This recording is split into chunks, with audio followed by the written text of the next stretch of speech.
Good evening and welcome to Bronx Talk. Tonight, it's the debate for the Democratic primary in the 17th Council District that includes the Bronx neighborhoods of Mott Haven, Port Morris, Melrose, Hunts Point, Longwood, North and South Brother Islands, Morrisania, Crotona Park East, Concourse, and Concourse Village, West Farm, Soundview, Bruckner, and Bronx River.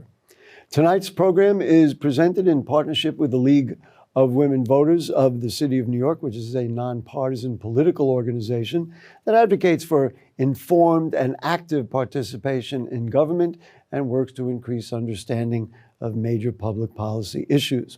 Also, thanks to our media co-sponsors, the Bronx Times, Schneps Media. Primary day is Tuesday, June 24th, and the early voting period is Saturday, June 14th through Sunday, June 22nd. For more information, visit vote.nyc. Now let's meet the candidates. There is no incumbent in this race, as the current council member, Rafael Salamanca Jr., is term limited. There are 4 candidates on the ballot. The male Democratic district leader for the 84th Assembly District and the chair of the Land Use Committee on Community Board 1 is Freddy Perez Jr. Nice to have you with us, Mr. Perez. Thank you for having me, Gary. The Director of Constituent Services for the New York City Comptroller and a current state committeeman for the 85th Assembly District is Antirson Ortiz. Mr. Ortiz, thank you for joining us. Thank you for having me.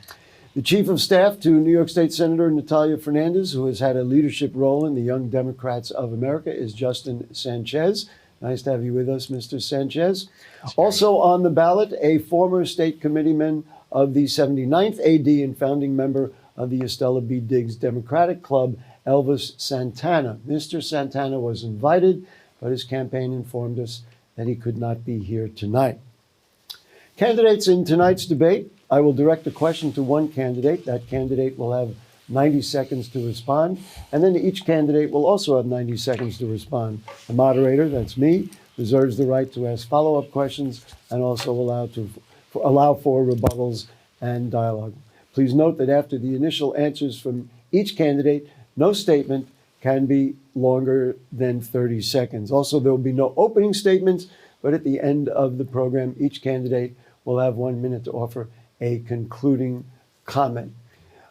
Gentlemen, let's begin the program. And so because of our drawing of straws, Mr. Perez, you get the first question. There are, as we said, 4 experienced candidates here running for this council seat. What distinguishes you, and then we'll go to each candidate, as the most qualified to run for the city council member seat in the 17th Council District? Well, thank you, Gary. First of all, let me congratulate you on your 10000th program. I understand It's actually 1,500. Sorry, 15. That's right, 1,500th program. It's 500 extra shows in there. Thank you. And then Friday you have your 100th debate. That's it. Okay, so go ahead. Right, great milestone. So the answer to your question. So I'm a husband. I am a father, grandfather, former U.S. Marine. I'm a veteran, male district leader, just got elected last year to that position, a Democrat here in the Bronx, and especially, specifically in the South Bronx. I have been a member of Community Board 1 for the last 16 years. I'm the longest serving Hispanic at Community Board 1. I am the vice chair of Community Board 1, and the distinction comes in that I'm currently being endorsed by the outgoing city council member and my local state assemblywoman, Amanda Septimo, and my state committee member, Robert Barnes, all 3 which represent this district. That's what distinguishes me as the candidate that they favor to replace Councilman Salamanca in the city council. Thank you very much. And let's go to you, Mr. Ortiz. Same question for you. Oh, congratulations once again. It's okay. It's a milestone for your career and also for the Bronx itself. Thank you. I am currently the state committee man of the 85th Assembly District, have been so for the last 4 years, working alongside my colleagues to assure equity and inclusion and empowerment for all in our district. I'm also the Director of Public Service or Constituent Services in the City of New York. For the Comptroller, Brad Lander was the one formerly for Comptroller Scott Stringer. I am the only one out of the 3 citywide elected officials that has one that is from the Bronx. I have helped over 150,000 family members navigate through government and red tape in the last 5 years as director. Now, my career didn't start there. I'm an immigrant. I'm someone who came here from the Dominican Republic, was a former youth counselor, auxiliary police officer for 10 years, and then worked along Assemblyman Marcos Crespo and went to work with the comptroller's office. What separates me from everybody here is my long history of helping people. My life has been dedicated to doing so. My platform is just not bullet points that are put on paper. It is a story. It is a story of the working families of this district. It is a story of people who work every single day to make a good living, to pay their rent, to make sure that their communities are safe. People who want different educations for our youth, and individuals who want to make sure that the city continues to provide and thrive. So what separates me here is that I am the story of the working families, the reflection of those who live in the 17th Council District. Thank you very much. Mr. Sanchez, it's up to you. Same question. Thanks, Gary. Hi, everyone. Born and raised in the Bronx, I'm running on 4 simple words. Clean the damn streets. And the way I plan on doing that is 1, making city services actually work for us. Let's start with some trash cans on our street corners, tackling the opioid crisis, seeing the folks that we see every single day on our way to school, on our way to church, on our way home, dealing with a terrible substance use disorder off of our streets into the long-term care that they need to be on a pathway towards recovery. And 3, fighting for our future, investing in our kids, getting our kids off of the streets, back into the classrooms, while also doing things to help our parents and our grandparents, our caretakers, like free universal after school programs, free weekend programs, like how we all had growing up, learning how to play sports in the parks. What I am doing is building the largest coalition, from our Congress members to our state senators to almost every union citywide, in developing a coalition that truly believes in shared values, in delivering for us, and being that new hope for our community, and making sure that we're doing one simple thing: cleaning the damn streets. Thank you very much. Next question for you, Mr. Ortiz. And just reminding each of you, if you have something to say, just make sure I acknowledge you, and then we'll make sure you have a chance to say what you want. But this goes for you to start, Mr. Ortiz. If you had been in the city council when the city of Yes was voted on, would you have voted for it? And how do we continue the trend of creating affordable housing in the 17th Council District? And let me just add one more thing. Can housing be built that doesn't gentrify the South Bronx? I would have voted for it with restrictions. It's very simple. The City of Yes package allows now for the rebuilding and building of more affordable housing in commercial areas. But it also gives us the opportunity to provide new businesses into the area that are definitely needed within the 17th Council District. It provides an opportunity to provide more affordable, mixed, and low-income housing. We need to continue to build, continue to create new affordable housing. Currently, the council member has built over 6,000 units, but I believe that we continue to create more than just that. Over the course of this last few years, we have seen an increase in numbers of people who are living in the Bronx and live in New York City overall because they cannot afford the rent. The rent continues to increase. I believe strongly in my platform that we're going to continue to build not only low affordable and low income housing, but we're going to create opportunities for home ownership for all. Our community deserves the right to own the block. Their community deserves the right to own their own place here. And I think that we can continue to build more of this affordable housing and housing overall. And the housing crisis, which is a crisis in New York City, it is something that is making people not only not able to meet their socioeconomic interests and statuses, but it's also forcing them out of the place that they call home. So we're going to build more affordable housing. We are going to declare an emergency in our district of crisis within the housing system, and we're going to continue to build more. Thank you very much. Mr. Sanchez? Thanks for the question, Gary.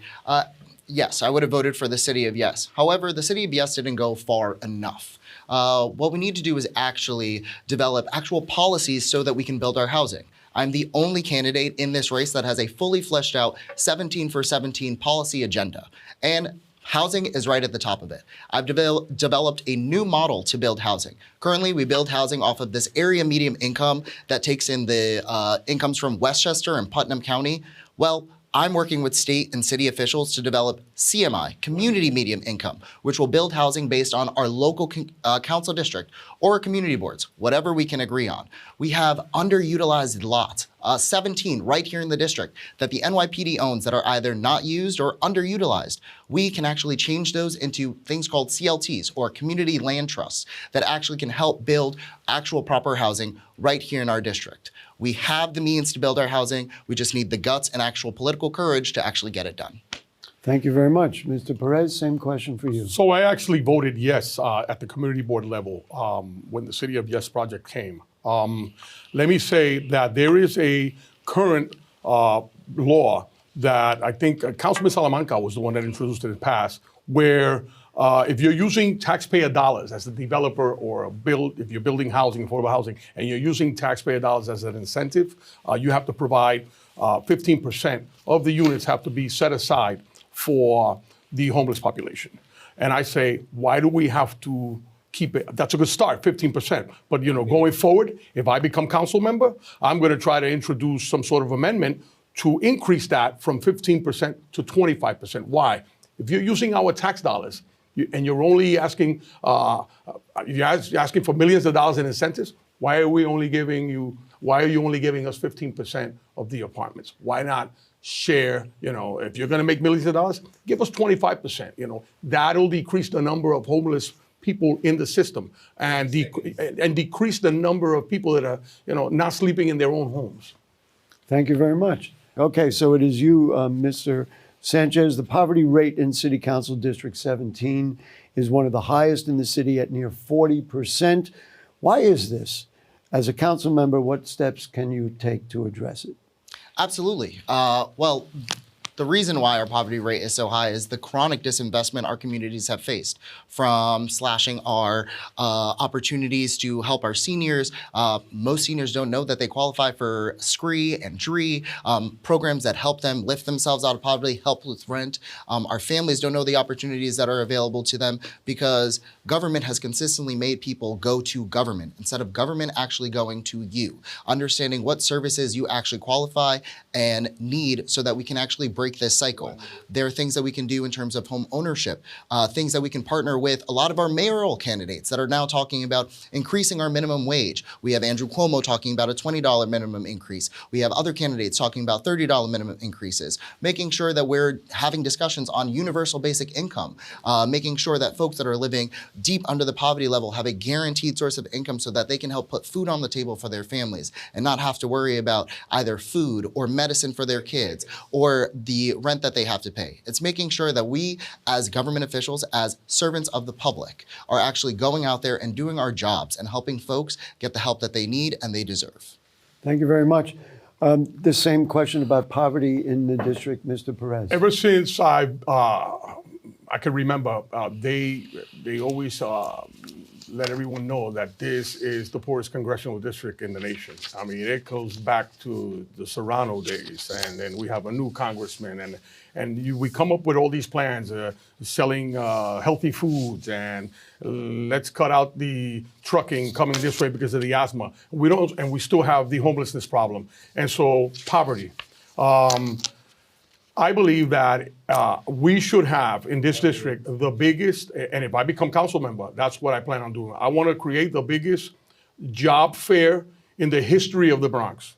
We have so many municipal agencies, NYPD, FDNY, EMS, hospital corporations. You have New York City Parks Department. You have corrections. You have so many corporations. If you can eliminate poverty by creating jobs, okay?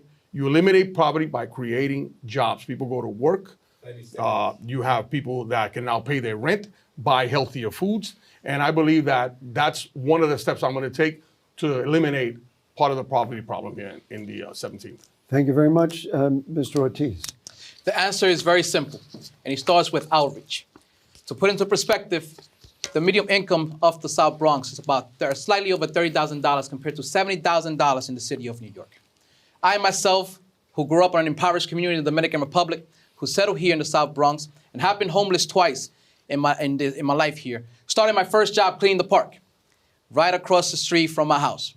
And I believe that the outreach that's being done right now to assure that our constituents know exactly what jobs are available, what they can do to build up their career, is not what it's supposed to be. As someone who's seen it across the entire city of New York, handling the fiber operations at the Office of the Comptroller, I have definitely seen the resources go into always the communities. And we fail to go ahead and make sure that it comes here when it's needed the most. As a council member, I'm going to continue to make sure that we allow more funding and more opportunities for all to come to this community. Whether it's job fairs, whether it's continue to sponsor programs that help individuals build their resumes and build their careers. We need to continue to make sure that we have a different approach as to what careers and development our constituents are getting. I went to an old trade school. Less than 30% of individuals in the Bronx right now, unfortunately, have a college education. We need to continue to fund programs that are going to allow our students, that are going to allow our constituents to go through different career paths that they currently have now. Thank you very much.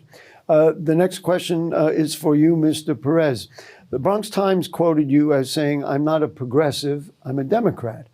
What does the word progressive mean to you, and what did you mean by that? I don't really know what that word means. All I know is that when I registered to vote many years ago, there were only 4 categories: Democrat, Republican, Conservative, Liberal, and I think Right to Life was on that. Now all of a sudden, we have what I call some imposters that have tried to build something within the Democratic Party, and then all of a sudden they're either progressive Democrats, left-wing Democrats, Democratic Socialists, all using the word Democrat. That's not me. I'm a Democrat, right down the middle, common sense. This is the party of John F. Kennedy, the party of Obama, the party of Clinton. All of a sudden, everyone is tacking on these little nicknames to the Democratic Party. What I meant by that is, I don't know what a progressive is. I lean towards the middle. Whatever is right for my community, common sense, I'll vote for that, and that's how you can describe me, as a Democrat. Thank you very much. Same question for you, Mr. Ortiz. Your thoughts? I believe that we've gotten too far off in trying to identify ourselves within one specific party. The reality is that the progressive movement that happened a few years ago is currently what has also led to what the situation of the city of New York is right now. We just want a safer community, better schools. We want to be able to afford our rent. We want to be able to have a better education for our children, have better jobs, careers, and entrepreneurships, and have a better health here in the 17th Council District. I believe that myself, I am a person of the people. I am not concerning myself with any sort of titles such as progressive or not. What I'm focusing on is what the working families of this district really need. Using certain words to describe ourselves led to a movement, quote unquote, of defunding the NYPD. It led to our officers being demoralized. It has led to families feeling insecure. It has led to our families in the current situation that they are now, socioeconomically. So I believe that we need to go back and realize that at the end of the day, we are all human and we have the same needs. In the 17th Council District, unfortunately, we have stronger needs than other districts in the South Bronx. In the city. Mr. Sanchez, your thoughts on progressive politics? Thank you so much, Gary. I think we're all running in a Democratic primary. So I don't really understand what a progressive versus a Democrat is, especially in a Democratic primary. But what is used a lot of times is, the old school politicians, the old school playbook. Every time they see something new and fresh and innovative, they call it progressive. Ruben Diaz Jr. was called progressive. All of these folks from older generations were called progressives until one day they become the establishment. But if progressive means that we get cleaner streets, then I guess you can call me a progressive. If progressive means that we can get health care that we can actually afford, then maybe you can call me a progressive. If a progressive means that we're getting actual education for our kids, that we're getting them off of the streets and back into the classroom, you can call me a progressive. Because right now, what our community needs is progress. For the last decade or more, we have stayed stagnant here in the South Bronx. We have hurt our families, we have hurt our working communities, and we've done nothing to help. So when is it time for progress? And if progress makes me a progressive, then, well, I don't know what that means. Thank you very much. Next question for you, Mr. Ortiz. This month, the overall crime index in New York City fell for the 7th consecutive month, with a 3% decrease compared to the same month last year. But major crimes in the borough increased this year compared to the last, pushing the Bronx to its highest major crime numbers since 2000.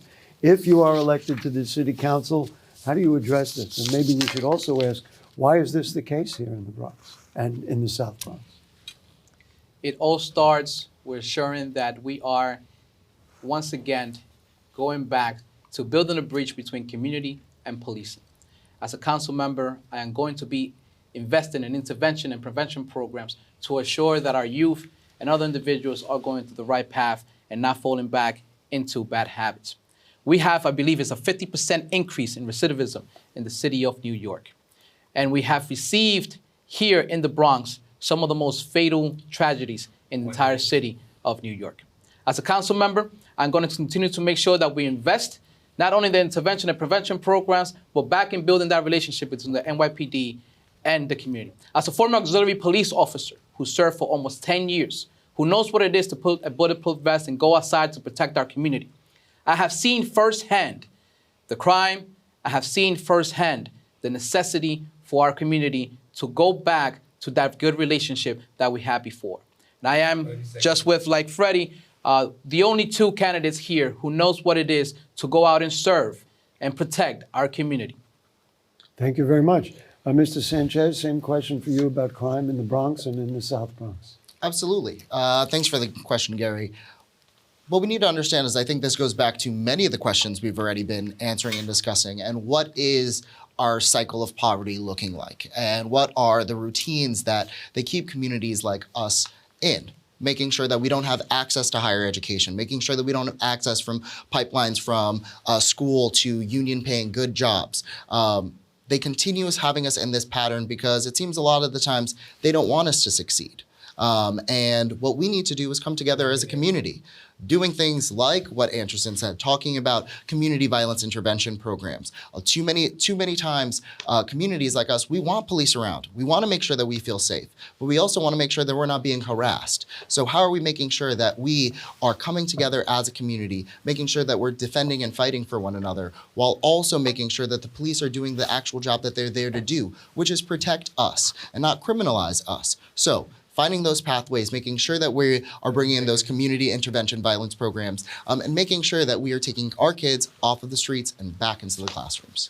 Thank you very much. Mr. Perez, you get the same question about crime. During my first 100 days in office, I'm going to meet with the commanding officer of the 4.0, the 4.1, the 4.2, the 4.3, PSA 7, and PSA 8. There's a number of questions I'm going to ask them. I'm going to ask them, what is it that you need in this precinct to eliminate the number one problem you have here, whether it's robberies, whether it's rape, whether it's shootings? What is it that you need in the budget? What is it that you need when it comes to me negotiating in City Hall or talking to the speaker or speaking to the mayor and saying, listen, you have a graduating class at one that's graduating from the police academy of 1,000 and you're only sending 15 officers to the 4.0 precinct. I need 20. You have to be able to have the skills to negotiate with City Hall. That's your job, municipal services. To negotiate with City Hall and advocate and get all the resources that you can for your local precincts. If it's more boots on the ground, do I need more sector cars? Do you have enough school crossing guards? All of those things are very important. And as a council member, you have to be able to read when the budget comes out. When we were talking about progressives, they were the ones behind the movement of defund the police. They were behind that movement. You have to be able to look at that budget and say, read it. Does NYPD need a tank and a helicopter? No. I need more boots on the ground. I need more resources for my local precincts to attack the ills that are affecting that neighborhood. So that's my plan for the police department and for public safety. Thank you very much. Next question. Did you want to say something, Mr. Sanchez? Sure. I think it is laudable to try and have these meetings in the first 100 days that you're there, but these meetings happen all of the time. We have precinct council meetings once a month with all of these individuals. We know what's happening. We know that they're understaffed. We know that they don't have enough boots on the ground. We know these issues already. What we need to be doing is making sure that on day one, we're ready to go in there with an action plan, ready to go, knowing what needs to get done, and actually execute so that our people get the resources that they need. Mr. Perez, you want to Well, that's respond? what I said when you asked the question. The time for having conversations is over. Yeah, we don't have to have any more conversations. We know what the problems are. On day one, on my first 100 days, that's what I'm going to be doing. Talking to the commanders of the 4.0, the 4.1, the 4.2, the 4.3, PSA 7, PSA 8. We know what the problems are. What is it that you need? Okay, thank you very much. Mr. Sanchez, I wanted to just get into the four words that you used in the beginning, cleaning the damn streets. Sounds like a sanitation issue, not to say that there isn't one. Just what did you mean by that? And why are you focused on those four words as a priority in this campaign? Absolutely. Thank you so much for the question, Gary. And it is a sanitation issue. And that is why I am proud to have earned the endorsement of the sanitation workers. I say clean the damn streets. It's a three-tiered approach. First, it's your physical. When you walk outside, you see dirty streets everywhere. We don't have trash cans on our street corners. Our trees are trash pits. So making sure that when folks leave their homes, the first thing that they see is a clean street, that they're making sure that, you know, you're walking to the train and you're like, wow, our streets look like actually someone cares about you.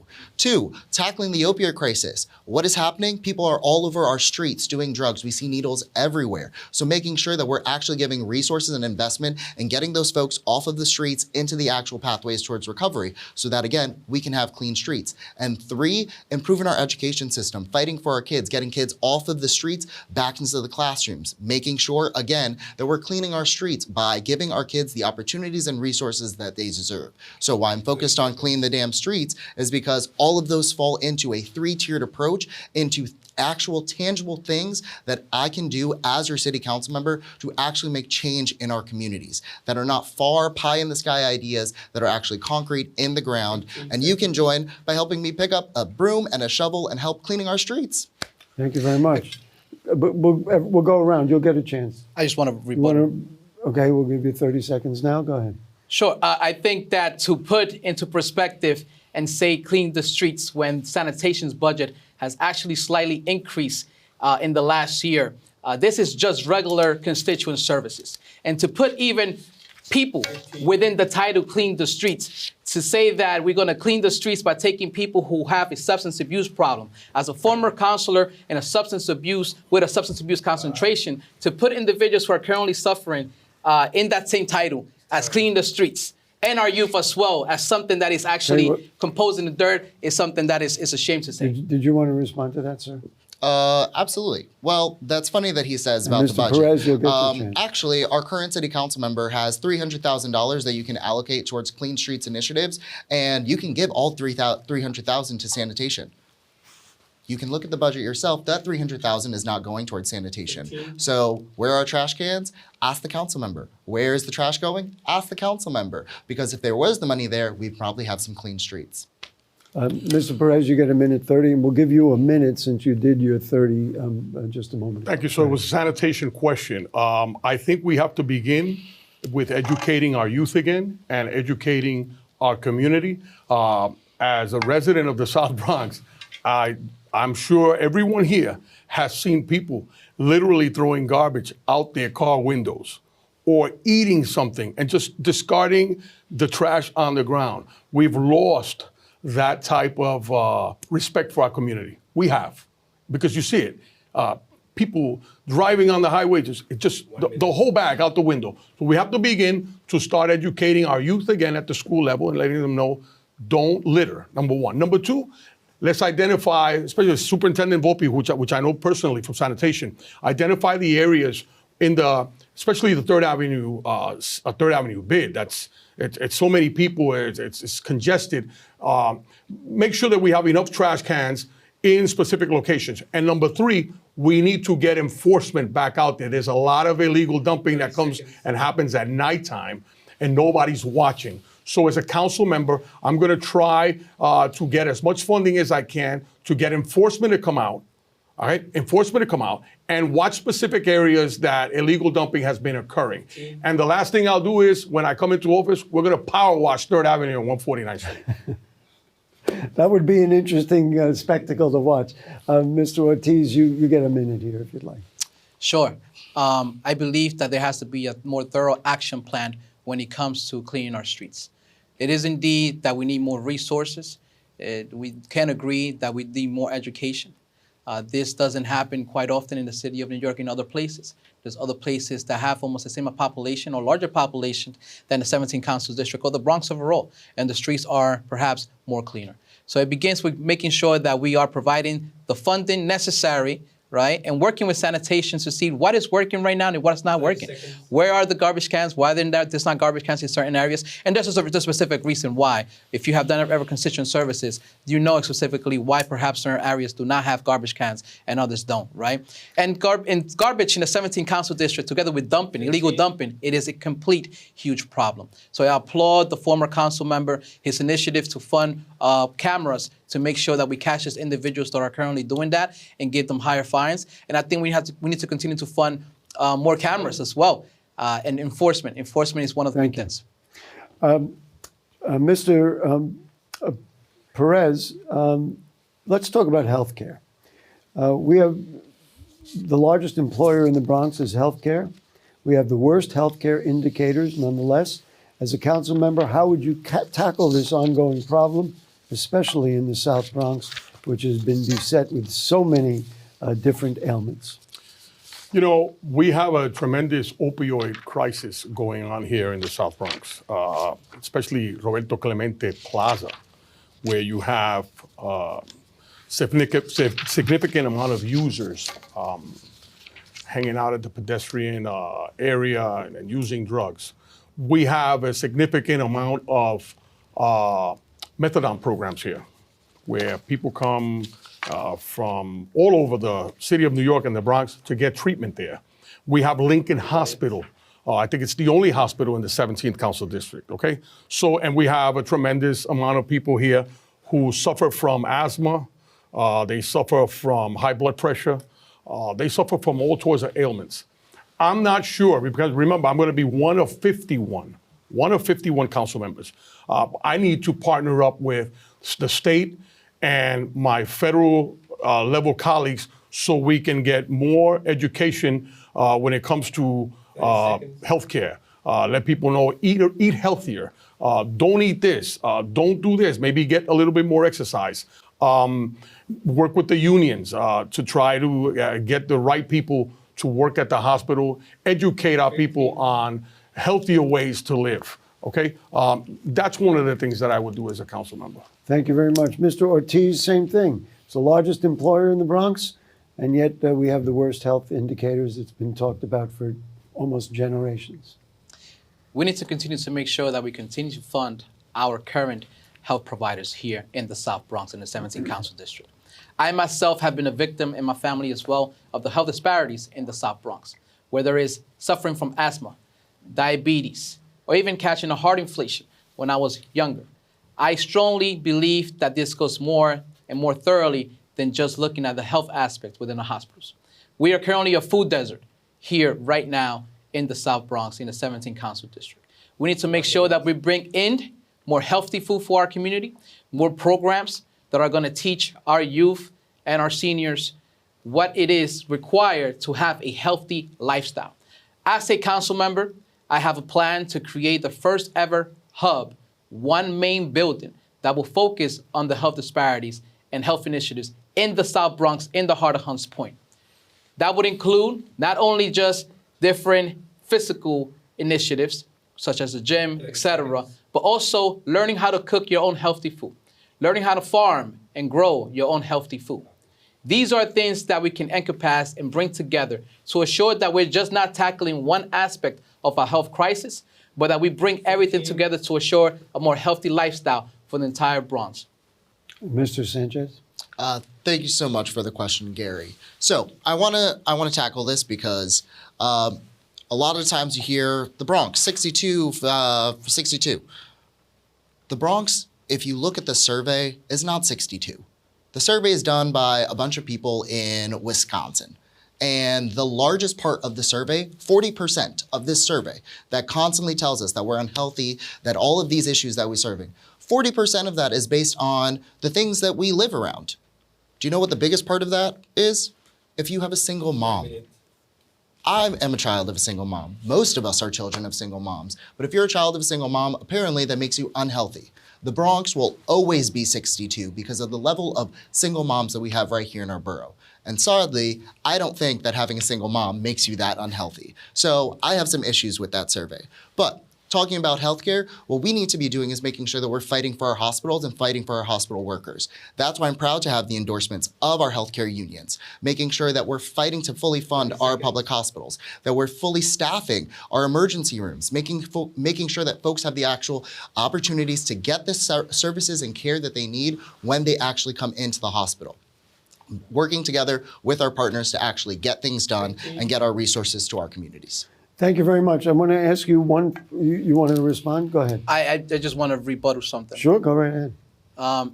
30 seconds. As a former youth counselor whose 90% of the cases were single mothers, I do not quite comprehend what is the significance of single moms with having an unhealthy borough whatsoever. Actually, some of the youth that I have who are currently young professionals right now are very healthy, grew up with just a mom, and one of them is actually one of the media influencers in Instagram, who does the vegan deals throughout the entire country, our country. So I do not see the reference between single mothers. Before we run out of time, let's give Mr. Sanchez a chance just to answer that. 30 seconds, sir. Yes, thank you, Antirson, for explaining my point. The point is that 40% of this survey says the reason why they continue to call us 62 out of 62 is because 40% of the survey is based off of if you have a single mom or not. 15. So I don't think, like you don't think, that there's a problem with single moms as a son of a single mom. So we're in agreement that the survey is flawed and that there are other things that we need to do to be making sure that we are making our borough and our community healthier. Thank you very much, gentlemen. We've reached the end of the program, so it's time for closing statements. As by prior agreement, Mr. Perez, you do the first one. 1 minute, sir, and 1 minute for each. Thank you. So my name is Freddy Perez, and as I described earlier, I am a husband, I'm a father, I am a former U.S. Marine, I am a veteran, local business owner for over 50 years, the current district leader, elected district leader here, the longest serving Hispanic in Community Board 1, elected as the vice chair of Community Board 1, local business owner again, being endorsed by the outgoing council member, Rafael Salamanca, and my local state assemblywoman, and my state committee member. I laid out a plan before this debate when it had to do with economic development. I laid out your plan when it had to do public safety. We talked about the health crisis. We talked about municipal services. I believe that I am the best qualified candidate to lead the charge in the 17th Council District because I have the experience in business, I have the experience in nonprofit, and I have the experience as a former staffer for elected officials. Thank you very much, Freddy Perez. We appreciate your time. Mr. Ortiz, 1 minute. I have helped people my entire life. I'm running a campaign based on the working families and not special interests, lobbyists, or fancy consultant firms. If you look at the financial disclosures, our campaign is being funded by the senior citizen who had to wait an entire month to give us $10, or someone who has been unemployed, who had to give me out of the savings because they believe in our campaign, they believe in our vision of a safer Bronx, better education, low-income housing, more jobs and careers opportunities, and better health. I am not being supported by the same establishments that have led us to where we are today, but I am being supported by the working families who do agree that change is needed. If you believe in a better Bronx, if you believe in a new hope, in a new beginning for this borough, for the 17th Council District, go out and vote Antirson Ortiz, Ortiz Antirson. I can say that I have been around in government for 10 years, but my biggest title is being a person from this community and having lived and worked here in this borough. Thank you very much. Final word of the program for you, Mr. Sanchez. First and foremost, want to thank all the other folks here. Thank you, Gary. My name is Justin Sanchez, and again, I'm running on 4 simple words: clean the damn streets. And the way I plan on doing that is 1, making city services actually work for us. Let's start with some trash cans on our street corners, tackling the opioid crisis, getting folks that are dealing with heavy substance use disorder off of our streets into the actual long-term care that they need to be on a pathway towards recovery. And 3, fighting for our future, fighting for our kids, improving our education system, giving us the opportunities we deserve, while also fighting for our parents and caretakers with things like free universal after-school programs, free weekend programs like we all had growing up. I am so proud to be the only candidate endorsed by the Bronx Democratic Party, endorsed by our Congress members, endorsed by our state senators, endorsed by our unions across this city. Why? Because we believe in doing one simple thing: cleaning the damn streets. Thank you very much. Freddy Perez Jr., thank you so much. Antirson Ortiz, thank you. And Justin Sanchez, thank you. And Mr. Santana, as we mentioned, couldn't be here today. Candidates, while you might not agree on everything, I know you will all agree with me that every eligible voter should vote in the primary on June 24th. Again, early voting is Saturday, June 14th through Sunday, June 22nd. For more information, visit vote.nyc. We also want to thank our partners, the League of Women Voters of the City of New York. For more information, please call the League at 212-725-3541. Also, we thank the Bronx Times, Schneps Media. We also want to thank our great crew, our great producer, and all the people who have worked to make this program happen. And please make sure to vote on June 24th. Good night. Stay there.